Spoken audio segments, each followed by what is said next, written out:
Om Namah Shivaya. Om Namah Shivaya. Om Namah Shivaya. Om Namah Shivaya.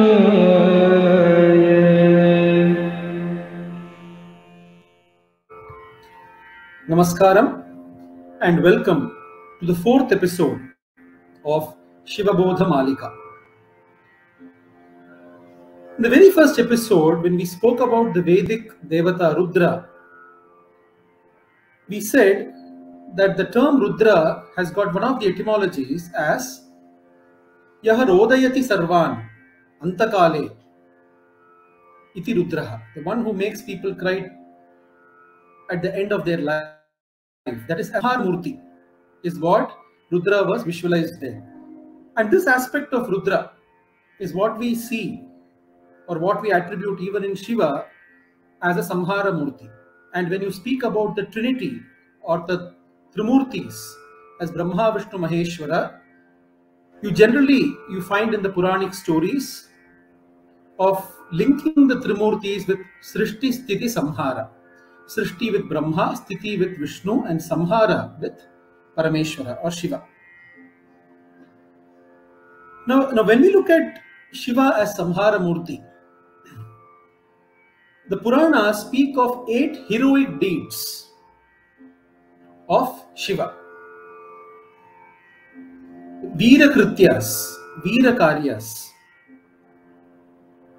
And interestingly, in Tamil Nadu, you have 8 temples worshipping Shiva in these 8 forms. These are referred to as Atta Veerattanam, which is a modified version of Ashta Veerasthanams. That is the 8 temples worshipping Shiva for his 8 heroic deeds or Veera Karyas, Veerasthanams. What are these Veera Karyas or heroic deeds?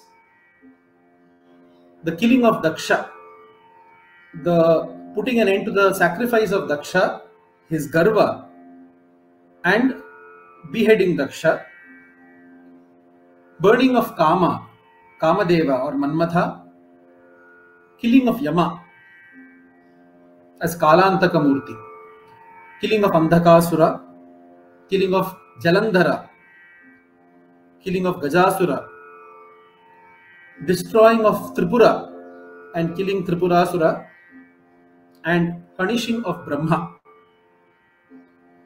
These are the 8 heroic deeds of Shiva which are worshipped in these 8 temples, and that we find most of the Samhara Murti form of Shiva is more or less encompassed in these 8 heroic deeds. That is, mostly you see Shiva as Samhara Murti related to some of these stories. Now we shall look at these forms of Shiva over the coming episodes. Today we shall look at Shiva as Kāma-dahana-mūrti. That is, the killing of Kāma-deva or Manmatha, or the burning of Kāma-deva or Manmatha. Now what is the story behind this? So the story begins at a time when Shiva is separated from Sati because Sati has self-immolated herself. The story of the self-immolation of Sati actually comes related to the Daksha Yaga, which is another heroic act of Shiva of punishing Daksha, which we shall see in the later episodes. The reason I wanted to bring the story of Kāma-dahana-mūrti earlier was because it has also got a correlation with the festival of Holi that we've celebrated very recently. So this is the time when Shiva is separated from Sati because Sati has self-immolated herself, and he is in deep penance, tapasya. On the other hand, Sati has reincarnated as a daughter of Himavan, as Parvati, as Uma, and she is conducting tapasya. She is also performing tapasya and penance to attain Shiva as her husband. So Parvati is performing tapasya to attain Shiva as the penance, and Shiva is also in deep tapasya, probably to attain Parvati again as his wife, Sati again as his wife, but he is in deep penance. This episode is beautifully described by Kalidasa. Tatragnimadhaya samidsamidhya tamev murtyantaramashtamurtihi swayam vidhata tapasah phalanam kenapi kamena tapaschachara. Kalidasa says that the Ashtamurti, the Ishvara who is present in 8 forms as this entire universe, he is present as the Panchabhutas, he is present as Surya, he is present as Chandra, and he is present as the Atma within all of us as Antaryami. So that Ishvara who is present in these 8 forms as Ashtamurti, who himself is a decider of the fruits of penance, of the fruits of tapas. He gives the fruits of tapas to people. People do tapas for him. Such a Ishvara, who is Ashtamurti, who is the giver of the fruits of tapas, he himself is doing tapas. Kenapi kamena. God knows what is the desire of that great Ishvara himself who is doing tapas, says Kalidasa. It's a beautiful shloka. In this background, on the other side, you have the Asuras, Tarakasura primarily, which is mentioned in the Puranas, and in other later Puranas you also find mention of Shurapadma and Simhamukha, who are the brothers of Tarakasura, and these Asuras have become extremely strong, extremely potent, and they have got the boons from Shiva himself that none other than Shiva or his descendants can put an end to them. So they have grown very strong and they have started committing atrocities in the universe, and the Devas are really harmed, injured by the atrocities of these Asuras.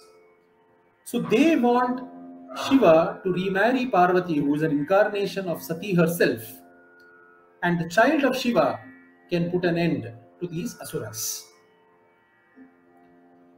But Shiva is in deep tapascharya. When will he wake up from the tapas, and when will he marry Parvati? When will he accept Parvati as his wife? So the Devas commission Manmatha or Kāma-deva,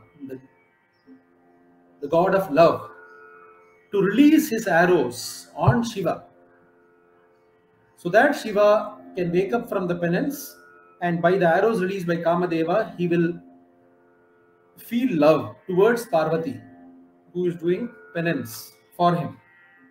So this was the plan of the Devas, and they commissioned Kāma-deva to do it. Out of ignorance or out of the pressure of the Devas, Kāma-deva and Rati, both of them arrive at the place where Shiva is doing the tapas. And Kāma-deva releases his arrow on Shiva. The moment that happens, Shiva definitely, he gets disturbed, his tapas gets obstructed. He definitely wakes up from the tapas, but he is not very happy doing that, because he himself is the form of tapas.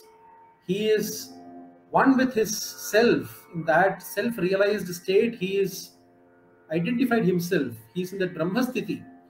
And because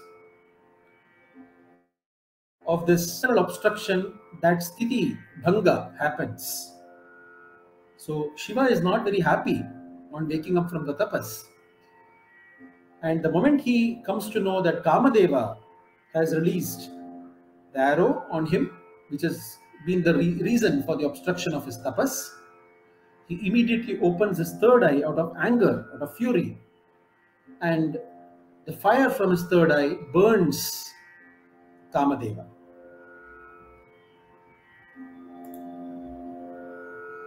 This is what we see in this image, in this picture, where Shiva has opened his third eye and is burning Kāma-deva. When this episode happens, Parvati is shocked. She is just looking at the entire episode. At the same time, Rati is also shocked, the consort of Kāma-deva. and Kamadeva is just burnt. He's lying there burnt, dead.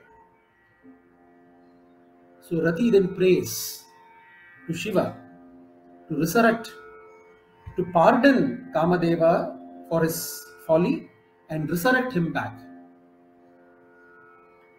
Out of immense mercy and compassion, Shiva gives life to Kamadeva, but Kamadeva doesn't have a body anymore.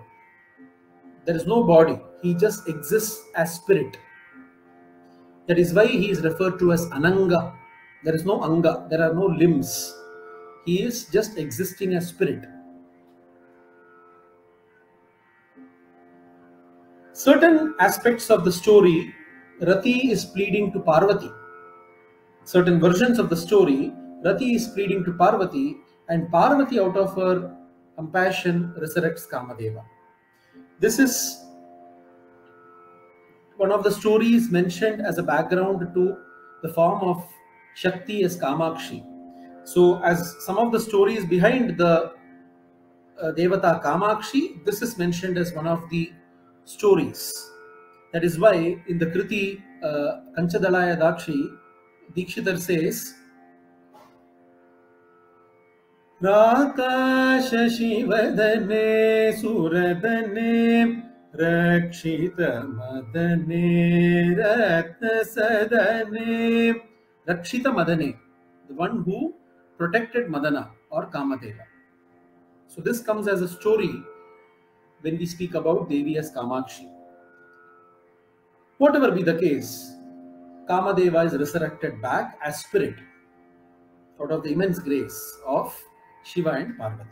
And then later on, of course, the story follows that Shiva does accept the penance of Parvati, and then later on the story proceeds ahead. So this episode is referred to as Kāma-dahana, and in this form Shiva is worshipped as Kāma-dahana-mūrti. This Kāma-dahana-mūrti, there are various references of this episode you find in the various Puranas. However, one of the earliest references must be that we find in the Ramayana itself. When Vishwamitra is taking Rama and Lakshmana from Ayodhya, as they cross the Sarayu and they are moving towards the confluence of Sarayu and Ganga, at the confluence point there is an ashrama, and Rama is asking Vishwamitra, "O Rishi, please tell me, what is this ashrama? Whose ashrama is this? Please tell the story behind it." At that time, Vishwamitra tells Rama and Lakshmana that this ashrama belongs to Parameshwara, belongs to Shiva. And then he narrates the story of this entire Kāma-dahana episode, which I will just narrate the verses here. Kandarpo murtimanāsīt kāma ityucchate budhaihi tapasyantamigasthanum niyamena samāhitam krutodvāham tu devesham gacchantam samarudganam darshayāmāsa durmedhāham krutascha mahatmana avadhyatascha raudrena chakshusha raghunandana shīryanta sharīrāt svāt sarvagatrāni durmatehe tatra gatram hatam tasya nirdagdhasya mahatmanah asharirакритаккāmah krodhā deveshwarenah ananga iti vikhyatah tata prabhuti raghava sacha anga vishaya shriman yatra angam samumochah. Vishwamitra says that this is the place, tapasyantam ihasthanum. Shiva was performing the tapascharya here at this place at the confluence of the Sarayu and Ganga, when Kandarpa, Murtiman, having a beautiful form, who is called as Kama, the learned people call him as Kama because he induces desire, he induces love in people. He was commissioned by the Devas, to go to Devesha, to go to Shiva, Deva, and release his arrow towards him. However, Shiva got extremely angry and hum kritascha mahatmana. He just, Ramayana says it's not even opening of the third eye. It is just hum, just uttering the word, the syllable hum. This you find in many Puranic stories, that the rishis, the great rishis and mahatmas, if they just utter the word syllable hum with a power, that itself is enough to kill the other person in front. So Shiva, the greatest mahatma and the greatest yogi and the tapasvi, he utters the syllable hum, and by that avadhyatascha, Kāma-deva gets killed. Raudrena chakshusha, with a very angry look, he says hum, and that's it. It's killed. All the limbs fall away. Vishiryanta, all the limbs of Kāma-deva fall away, and he becomes Ananga, Asharira. He becomes Asharira. That is why Vishwamitra says he is called as Ananga. Ananga iti vikhyataha. Because of this reason, he is called as Ananga. And the place where this happened and his angas fell away, the places where this entire thing happened, that desha came to be called as Anga Desha. That is why he gives us a etymology or the story behind the Pradesha being called as Anga Pradesha, Anga Desha. He says this is the reason why the Desha itself was called as Anga Desha.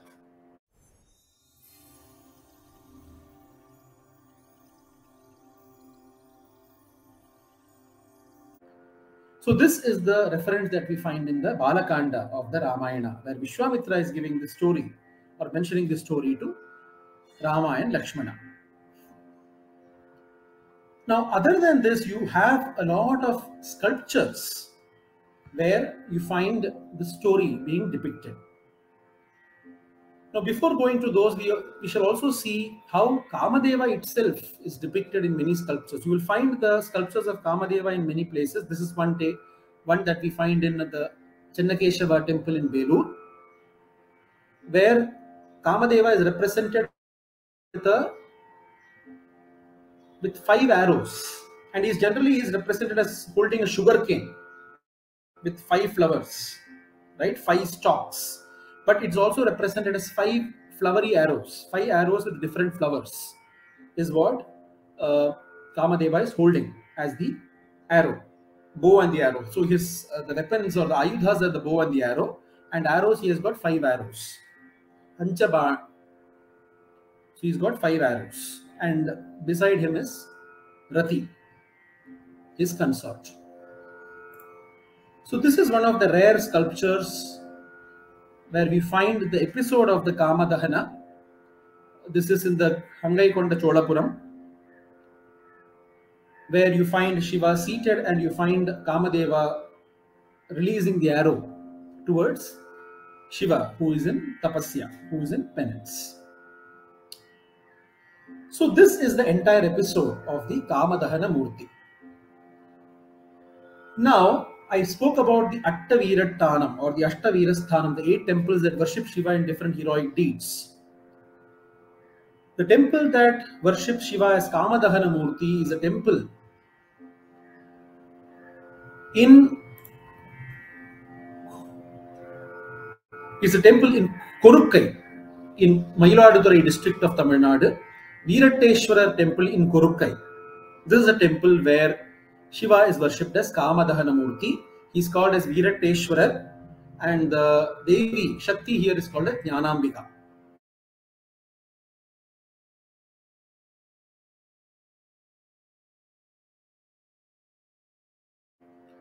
And interestingly, here there are metal vigrahas of Kāma-deva and Rati, and the Kāma-dahana is celebrated during the time when we celebrate Holi in the north. So when we celebrate Holi in the north, in the south, especially in Tamil Nadu, the festival of Kaman Pandigai or Kāma-dahana Utsavam or Kāmotsavam, whatever that is called, that is celebrated. And the day of Holi, which is celebrated in the north, is believed to be the day when Shiva burnt Kāma-deva by opening his third eye. So that day is believed to be the day when Shiva burnt Kāma-deva. So that is how it is celebrated in the south. And even in this temple, on that day, the metal vigrahas of Kāma-deva and Rati are brought out in procession in Utsava. They are brought out in procession outside the temple. And then the Brahmotsavam, the 10-day Brahmotsavam starts in this temple from the day or the following the day of this Kāman Pandika. So that is the correlation that we have with the festival of Holi being celebrated in the north, which is more speaking of the burning of Holika, the sister of Hiranyakashipu, and it is related to Prahalada in the north, while in the south, the story that is related with this festival is that of Shiva burning Kāma-deva and is celebrated as Kāman Pandika. So this is the background of Shiva as Kāma-dahana-mūrti.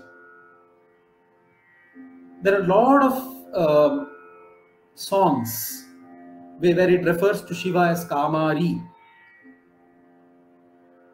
Kāmare Tripurare Kumbhodhavanuti Patra Kāmare Shiva Shiva Shiva Bho. The Radharama Kriya Kriti. There he is referred to as Kāmare. He is Kāmari, the killer of Kama, or the enemy of Kama, or the one who burnt Kama, Kāmari. So you have many songs and kritis where Shiva is referred to as Kāmari or Kāma-dahana-mūrti. So this is what we had today.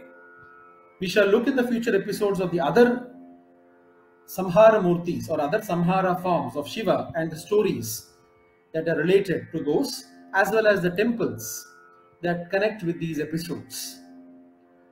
So until then, do keep watching the different sessions on Subhu's Corner, and I'll meet you all next Monday. Until then, Namaskara.